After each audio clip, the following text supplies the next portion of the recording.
Solar and wind power are now among the cheapest sources of electricity, and in many cases cheaper than fossil fuels. But what if we actually could do what the sun does? If we could actually fuse atoms together and create the power of the sun and the stars? Last month, I joined colleagues from the White House and the Department of Energy to visit the Princeton Plasma Physics Laboratory, where we got to meet some of the leading scientists working on fusion energy today. Together, along with colleagues at other national labs and across the Energy Department, at our leading universities and in private industry, they are unlocking new possibilities for fusion energy.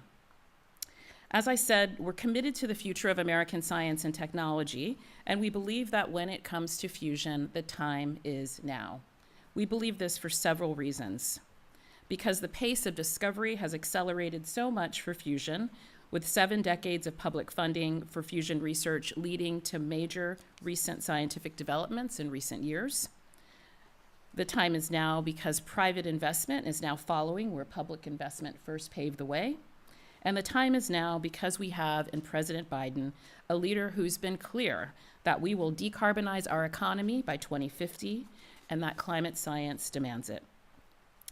This is why fusion is one of a much larger suite of clean energy game changers that will help America reach that goal, commensurate with the scale of the climate change that climate change requires. Now is the time for courageous innovation to accelerate fusion energy, and I'm grateful all of you have joined us to inform the development of a 10-year strategy for fusion energy.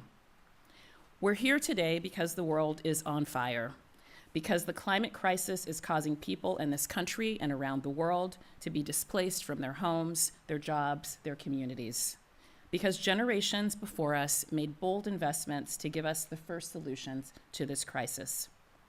President Biden has made it very clear. We must act, and we must act now. So the Biden-Harris administration is mobilizing every possible innovation to save our kids and our planet, every tool to make life better for us all, especially the most vulnerable among us.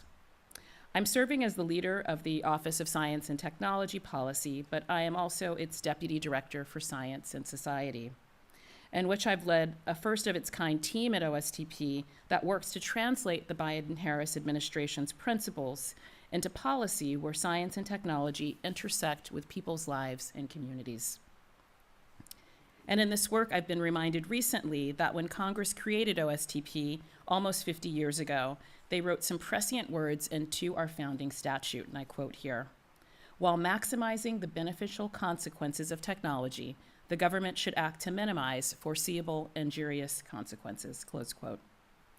In that regard, we have to remember that it's not enough to just get the technology right. From day one, we need an inclusive approach to technology development, where every part of our society, especially those who are marginalized or vulnerable, have a say about safety, about jobs, and about facility siting, as well as the opportunity to get the knowledge and skills needed to participate in emerging clean energy industries and benefit from their inventions.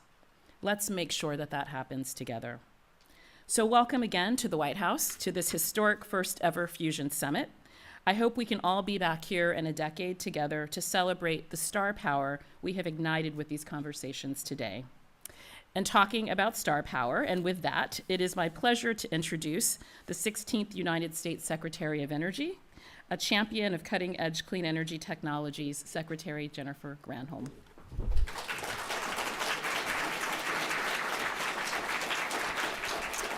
Thank you so much, Dr. Nelson. I really appreciate it. Appreciate your leadership. So glad that DOE is working with OSTP and with so many of those who may be in this room and have interest in this and expertise in it. Obviously, researchers have long believed that fusion can just unlock this new paradigm in energy if we could just crack the code. And as Dr. Nelson said, over the past 7 decades, the national labs and universities have gotten closer and closer, and we all know that we've all been saying, oh, we're just around the corner, we're on the cusp, right?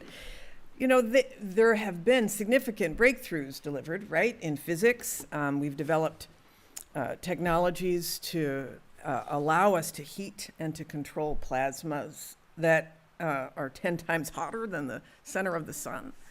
But we also know that we've got to manage expectations as well.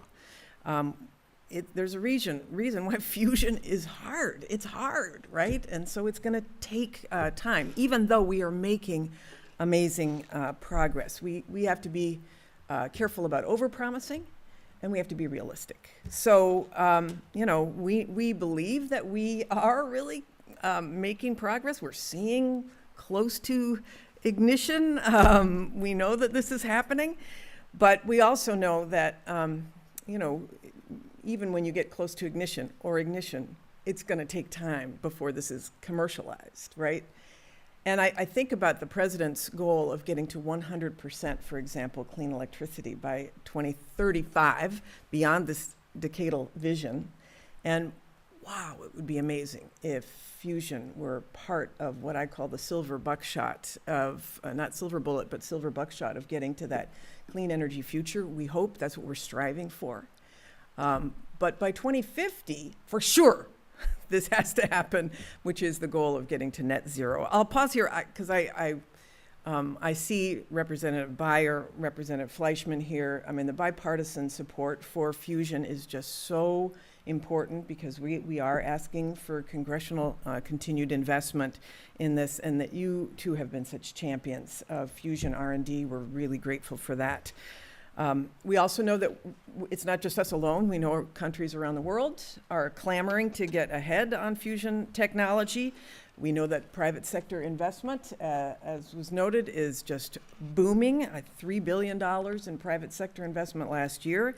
We've also heard from professors that students are really interested in this, which is very, very exciting. So we can hopefully create a pipeline of the next generation of scientists, too, that are willing to do this. And the landscape around fusion research and development and demonstration, we think, is shifting. And so our strategy has to shift with it, has to change with it. And that's why we are excited to be joining with the Office of Science and Technology Policy to craft a bold vision for this decade of driving commercial fusion toward hopefully acceptance, completion, maybe even deployment. And so we are announcing 2 initial actions, DOE is, toward this effort. First, we are launching an agency-wide, a DOE-wide fusion initiative. And so going forward, DOE is going to be coordinating all fusion energy research under one umbrella to seize the opportunity to advance the technology. I'm excited to announce that Scott is back here, who presently leads ARPA-E's fusion programs. He's going to lead our effort as our senior advisor for fusion energy at DOE. Glad that you're here, Scott. And second, today we are announcing our first contribution to this vision is that we're announcing a funding opportunity announcement of $50 million today for basic fusion energy research that will support the design for a fusion plant. A pilot fusion plant. So that's today. It's not enough.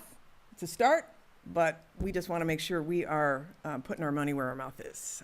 Our effort with OSTP is going to be focused on more than just innovation, though, and this is really important. It's about building out a fusion energy workforce that looks like America, that's diverse, that's equitable, that's inclusive, and super important, we want to make sure that we are establishing trust in this technology among the public, because we know communities might not be thrilled about having a facility next to them that houses an energy source that is as powerful as the sun. We get it. That is a legitimate concern, obviously. And so it's really important for us to emphasize that commercial fusion is going to have an extremely high threshold for safety. And we'll need to engage community leaders on that and other stakeholders early and often to make that really clear. We need to listen to their concerns. We need to show them that safety and security and open communication is going to be the foundation of this industry. not just a sidecar. So we're starting right now. So I'm eager to launch, and I'm eager to work with the partners inside of government and with stakeholders outside of government as well. And one of the great stakeholders inside of government is my friend, the indomitable, I think she's up there, the inimitable Gina on this St. Patrick's Day, McCarthy. Gina, you there? I am, Madam Secretary, and happy St. Patrick's Day to everybody. It's really great to be able to join you, although I wish I could have been there in person. But I'm really excited about the summit today and to have Dr. Nelson in her new leadership position. It is really an exciting moment in time. And I think that Dr. Nelson is just a terrific addition to the Biden-Harris team. And of course, my friend and colleague, Secretary Granholm, is really, truly a magnificent secretary, no matter what number she is. And she is carrying a great weight on her shoulders and doing it with grace and smarts and dignity and energy that's just unmatched. But you all know that President Biden understands, as all of us do gathered here today, that we have to take strong action on climate now if we ever hope to meet this climate head on. And we are going to do just that. But we have to be smart. We have to take actions that present huge opportunities for us, as well as opportunities for the planet. We need really lasting opportunities so we can create millions of good paying jobs. We can tackle the injustice that we have in this world by investing and engaging wisely. And we can lead the world with new energies and innovation. And that is exactly what we are doing and why we are gathered today. We have to act on climate change so our country can win the 21st century economy. And that's what fusion helps to present us with. Tremendous opportunities as well as challenges we know. You know, in his first year in office, President Biden mobilized every federal agency to tackle the climate crisis. He committed the U.S. to achieving 100% carbon-free electricity. Yes, carbon, Secretary Granholm, carbon-free electricity by 2035 and reaching net zero emissions no later than 2050. But to do this, we have to fast track the climate solutions that are available to us right now, like more solar projects on public lands, like the launch of a new American offshore wind industry, and electric vehicle manufacturing right here in America. And we have seen tremendous progress so far. And thanks to the bipartisan infrastructure law, we're upgrading our power grid. We're building out a national electric vehicle charging network so people don't have range anxiety. We're improving public transit and cleaning up legacy pollution. We know we need lots of efforts moving forward. And as a result, the federal government itself is walking the walk. We're leading the way by electrifying our vehicles and our buildings, as we should. So I'm glad to be here with all of you at the launch of what could be another American clean energy game changer, fusion energy. Fusion energy could provide a virtually limitless source of clean electricity and heat, available when and where it's needed. Getting fusion technology to viability could be a critical tool for reducing emissions while meeting our clean energy needs. And of course, we could create really good jobs in the process. That's why this administration, as Secretary Granholm just said, is all in on this issue. And as Dr. Nelson mentioned, I recently traveled with her and leaders from DOE to the Princeton the Fusion Physics Lab, where we met with some of the scientists working hard in advancing fusion energy. It was exciting to see how the US is really involved in technologies of the future just like this. But we know we have to do it right. And that's why it's important to heavily engage a broad set of stakeholders from the very beginning so we can all better understand the technology and articulate in plain language, which is really hard for scientists sometimes, especially those involved in technologies as intricate and as difficult to explain as this one, but we have to articulate it in plain language so people understand the benefits as well as any of those risks, and make sure we center equity every step of the way.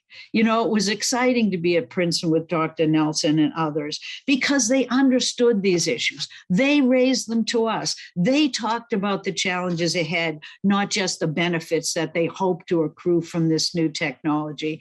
And they talked about the way that they plan to engage the community moving forward, already having done that within the school and beyond, but recognizing that everybody needs to buy into these solutions. And if we invest wisely, we will bring everybody with us and move these technologies forward. And this technology holds tremendous promise. And if done right, it can distinguish itself as a better choice among many choices moving forward on how we're going to address climate change and keep people's costs down and the jobs growing. So we are in a decisive decade right now, and we need to advance bold climate action, both by deploying the technologies we already have, which Secretary Granholm never fails to mention. Lots and lots of them are available to us, but we also have to be a bit of a cheerleader on how America can grow as a clean energy innovation hub. We need to help achieve the president's bold climate goals, and you're helping to do that. So thanks everybody for gathering. Again, I wish I could be with you, and make sure you celebrate the green today. Happy St. Patrick's Day. And with that, I'll turn the mic back to Dr. Nelson.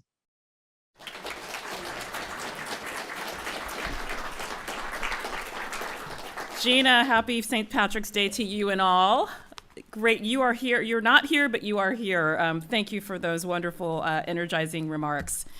It is now my pleasure to introduce the Chair of the Council of Environmental Quality, Brenda Mallory. Good morning, everyone. It is such a pleasure to be here, and I find myself often following Gina and Secretary Granholm, and both always get me so inspired I forget that I have a role here. So it's such a pleasure to be here and to be part of this very important event. So thank you, Alondra, just for that introduction. And I should say to everyone in the room, good morning from the White House. It is such a pleasure to have real people sitting in the same room with me and had the opportunity to just exchange on this particular issue, which I think is so important. So let me start first with the Council on Environmental Quality. We have the role of coordinating the federal government's efforts to improve, preserve, and protect America's environment, public lands, and health. So while capturing the power of fusion energy here on Earth is thrilling science, it presents both promise and pause to the communities. By working to integrate environmental justice on the front end of development, we have a chance to ensure that fusion energy benefits all communities and does not repeat harmful mistakes that have happened in the past. Earlier this month, President Biden became the first president to use the words environmental justice in a State of the Union address. This was significant because it reaffirmed the Biden-Harris administration's commitment to put interests of communities that are marginalized, underserved, and overburdened by pollution at the center of our environmental and climate policy. Today is a reminder that we must center them in our energy policy as well. Frontline and fence line communities, especially in areas that have historically produced fossil fuel American uses, know all too well how energy development can disproportionately impact our most vulnerable citizens. Over the past year, we have begun the hard work of alleviating the environmental burdens that so many communities are experiencing. Through unprecedented investments in the bipartisan infrastructure law, we are replacing lead pipes, accelerating Superfund cleanups, cleaning up abandoned mines and oil wells, protecting most vulnerable communities from fires, floods, and storms. And agencies are banning toxic pesticides, confronting persistent pollutants, cutting tailpipe pollution, and cleaning up the air we breathe. The federal government is once again holding polluters accountable by enforcing our environmental laws. And because of that, it is truly a breath of fresh air to talk today about a technology that is zero emissions, a technology that holds the promise to be reliable and bountiful enough to meet America's and the world's growing clean electricity needs.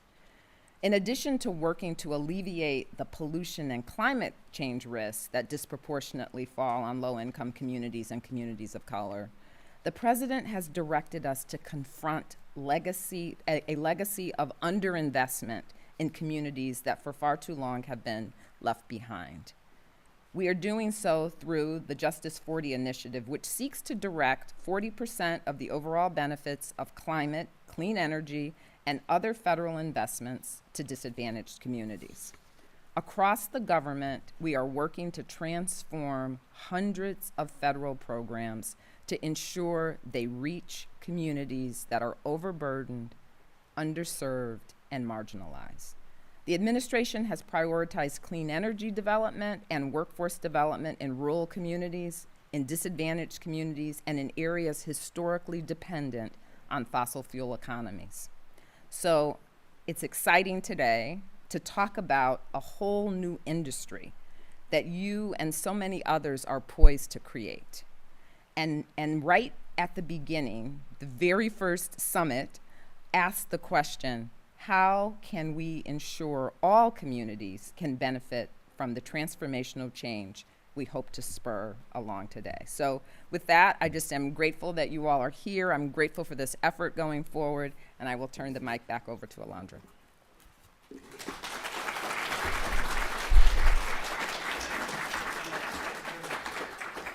So in his State of the Union address, the president offered for us a unity agenda and reminded us that there are things that we agree upon. And fusion energy is one of these things. And we are absolutely delighted to have two members of Congress here with us to talk, to offer some remarks. So first, I would like to introduce Congressman Don Beyer of Virginia, who is chair of the Bipartisan House Fusion Caucus. Thank you, Congressman Beyer.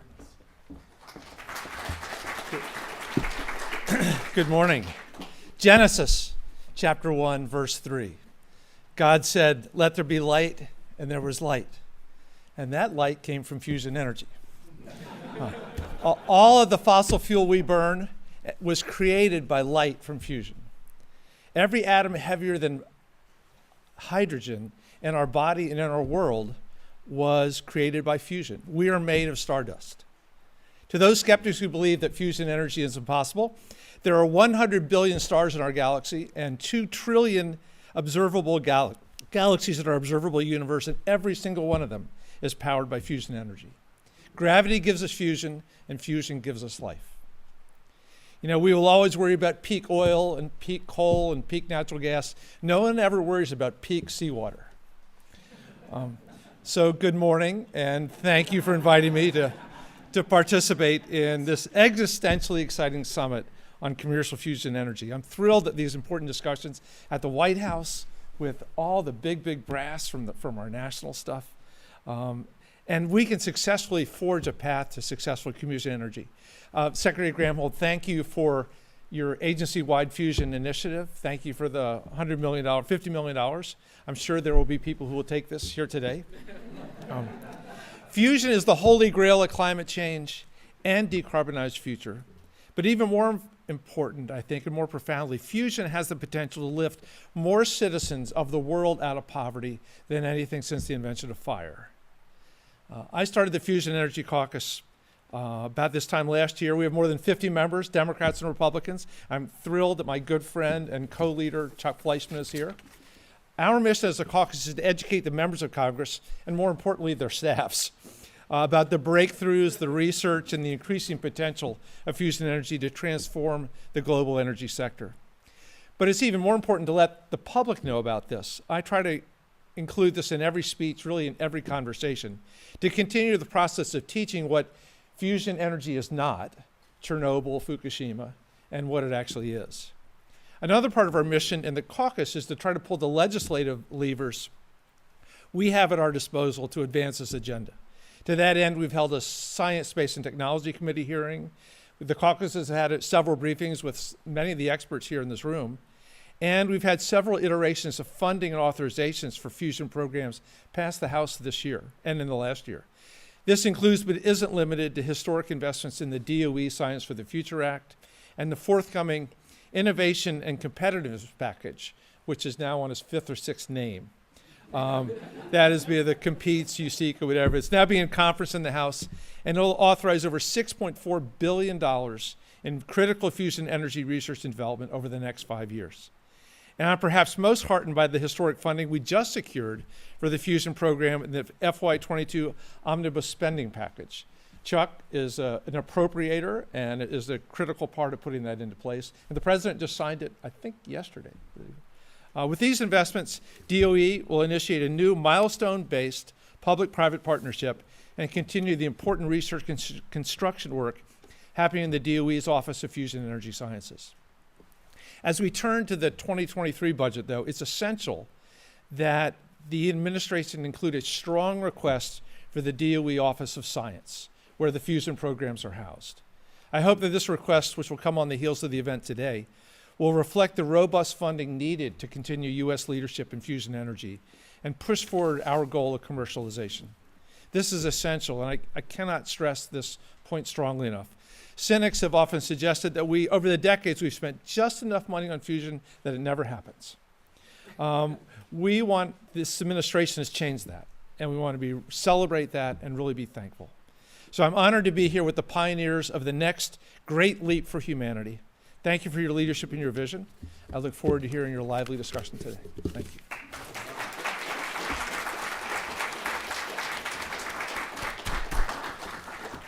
Thank you so much, Congressman Beyer. Finally, I'd like to introduce Congressman Chuck Fleischmann of Tennessee, who is a member of the bipartisan House Fusion Caucus. Thank you.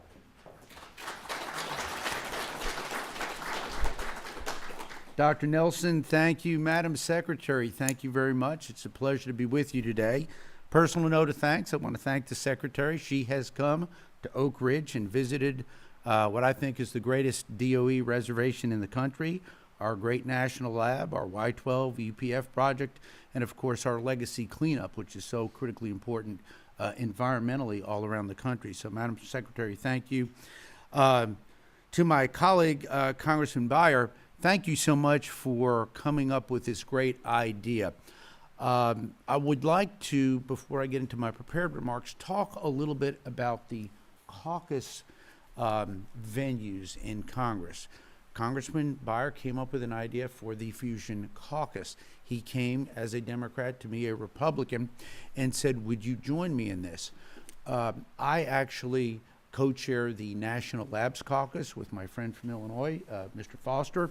I'm actually the chair of the less than glamorous but very important Nuclear Cleanup Caucus, which is so important, cleaning up legacy waste in so many communities around the country. You'd be surprised when I go into rooms, and as Don alluded to in his speech, certain things that he brings up, I bring up the caucus venues because it's incredible. You get Republicans and Democrats, senators and House members in a room in a caucus environment, and so many of the partisan edges just fade away. It's amazing how well we can work together. And Don, I look forward to working with you on fusion.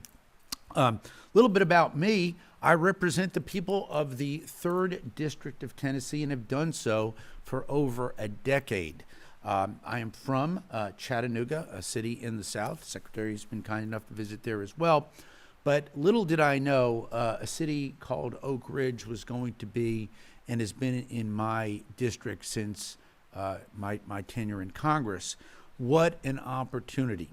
the Oak Ridge National Laboratory. And yes, I am biased. I love all of the national labs, all 17 of them. But seriously, the Oak Ridge National Lab is a multi-purpose national lab. It is strong on every front.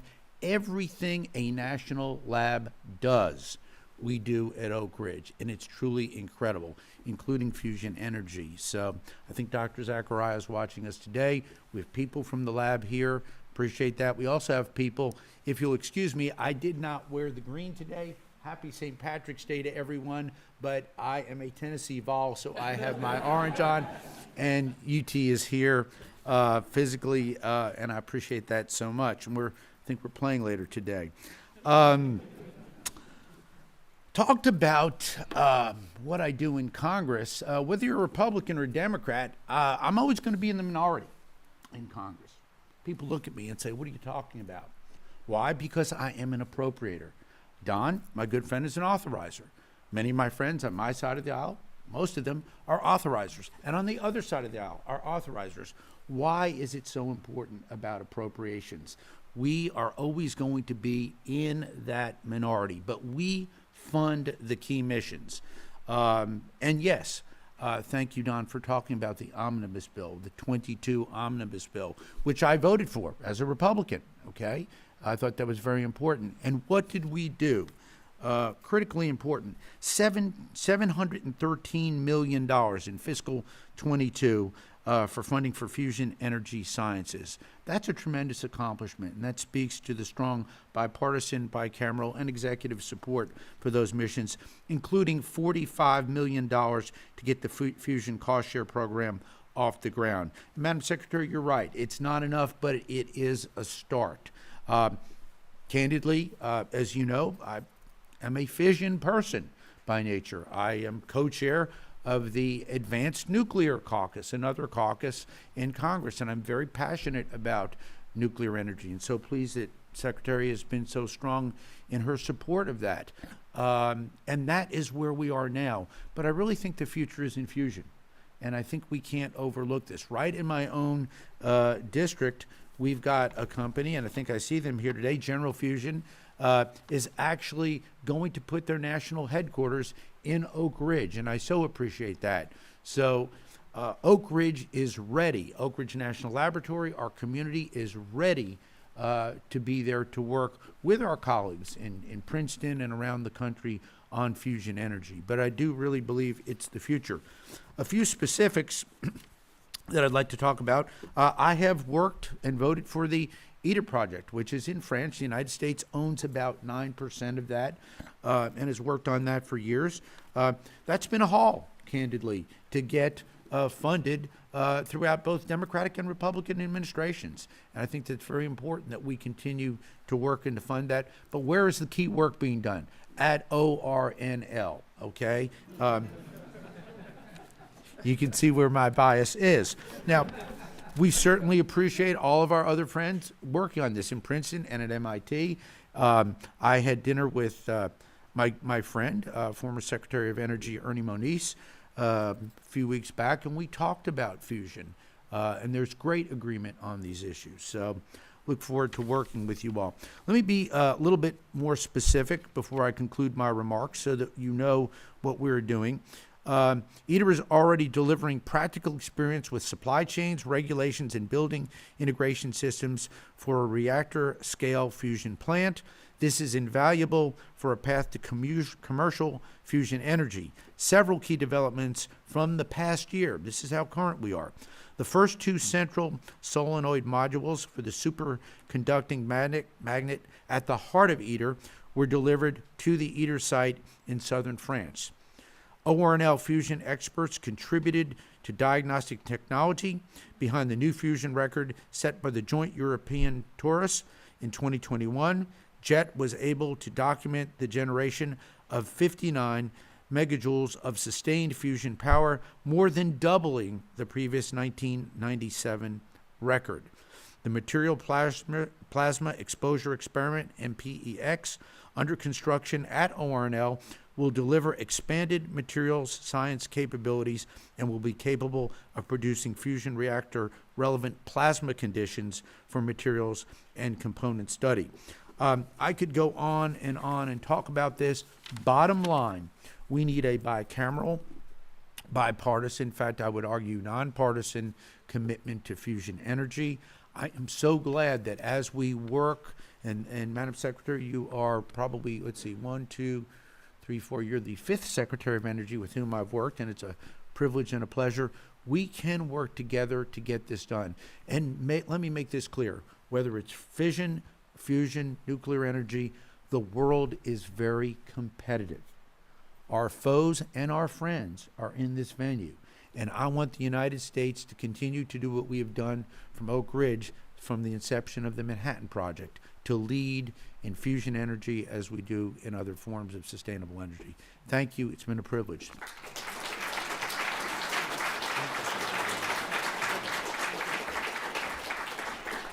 Thank you, Congressman Beyer and Fleischman, for your leadership.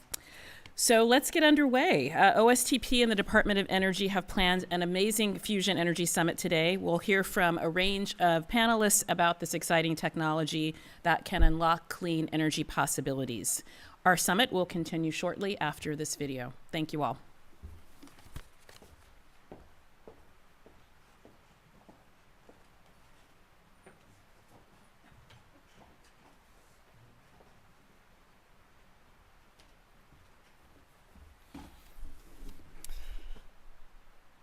Hi, I'm Scott Shue. I'm Program Director at ARPA-E, as Secretary Granholm mentioned earlier, and I am very honored and excited to begin my new role soon as Senior Advisor for Fusion in the DOE. Before we jump into our three exciting panel discussions, we would first like to show a 5-minute video with acknowledgments to the DOE team. This video introduces Fusion and DOE's very long-standing investments in fusion R&D and support that brought us to this very exciting moment. So our colleagues will hopefully cue the video. Global energy consumption is predicted to double by the year 2050. Meeting this demand using clean energy sources will require a bold leap. Fortunately, there is a technology that offers the potential for limitless energy with no carbon emissions. More than 99% of the visible universe is an energetic state of matter called plasma. Through the process of fusion, charged particles in plasma collide and release energy. Fusion is the fundamental source of energy in the universe and fuels stars like the sun. Harnessing fusion on Earth has been a goal of scientists and nations for decades. In the United States, the Department of Energy has led a long history of fusion research, beginning in the mid-20th century, when our predecessor, the Atomic Energy Commission, founded laboratories and programs to pursue fusion energy. A new scientific field was born, one requiring physicists, engineers, and mathematicians. The commitment to fusion energy in the United States and abroad has charted a course that envisions fusion power on the grid in the 21st century. To produce energy on the scale of a typical power plant, scientists today aim to build a fusion device that generates a self-heating plasma using a tiny amount of fuel. This journey began in the 1950s and 60s as scientists tested fundamental fusion concepts. Since then, they have developed a range of fusion devices and discovered other applications. To produce the energy gains needed for a power plant, a fusion device must meet some extraordinary conditions. The plasma in a device must reach extreme temperatures, up to 10 times the temperature at the center of the sun. So scientists demonstrated these enormous temperatures in laboratory experiments. The plasma must also be concentrated enough for many particles to collide at the same time. So scientists devised ways to stabilize and confine higher concentrations of plasma. The device itself must confine the hot, concentrated plasma long enough to produce useful energy. So scientists developed stronger magnets to confine and control the plasma for longer times at larger facilities. Today, government labs, universities, and companies are advancing many different concepts for a fusion power plant based on decades of DOE research. One concept, called magnetic confinement, has been the focus of major international efforts. Another concept is inertial confinement, which uses lasers or other methods to compress and ignite a small target of fuel in billionths of a second. Through the space age into the information age, fusion research became a driving force for developing new technologies with applications in manufacturing, medicine, and more. For example, scientists used plasma to develop smaller, more powerful computer chips. Meanwhile, fundamental research provided new insight into planets, stars, and the universe. Technology development also advanced the goal of practical fusion energy, resulting in new superconducting magnets and tools for understanding plasma and device performance. In the 1990s, 2 experiments, one in the United States and one in Europe, broke a string of fusion performance records. These experiments tested an abundant fuel known as deuterium-tritium, which are 2 forms of hydrogen. Deuterium is derived from seawater, and tritium can be made in a fusion plant from lithium. The end of the 20th century saw the initiation of the world's largest fusion collaboration, which includes the United States. The ITER device, now under construction in France, is expected to make its first plasma later this decade. Today, as part of DOE, U.S. fusion researchers have access to some of the world's top facilities in materials science and high-performance computing, which are key to fusion development. DOE manages 2 modern magnetic confinement facilities where scientists conduct experiments and share data. The department also leads an inertial confinement fusion program that uses high-powered lasers and pulsed power. And U.S. researchers collaborate abroad, connecting them to fusion innovations around the globe. There are more than 130 experimental fusion devices worldwide and counting. With surging private sector investment in the United States and emerging breakthroughs in science and technology, fusion experts agree now is the time for a bold, decadal mission to bring fusion to the grid. Now is the time to bring a future of clean, lasting energy to the nation and the world.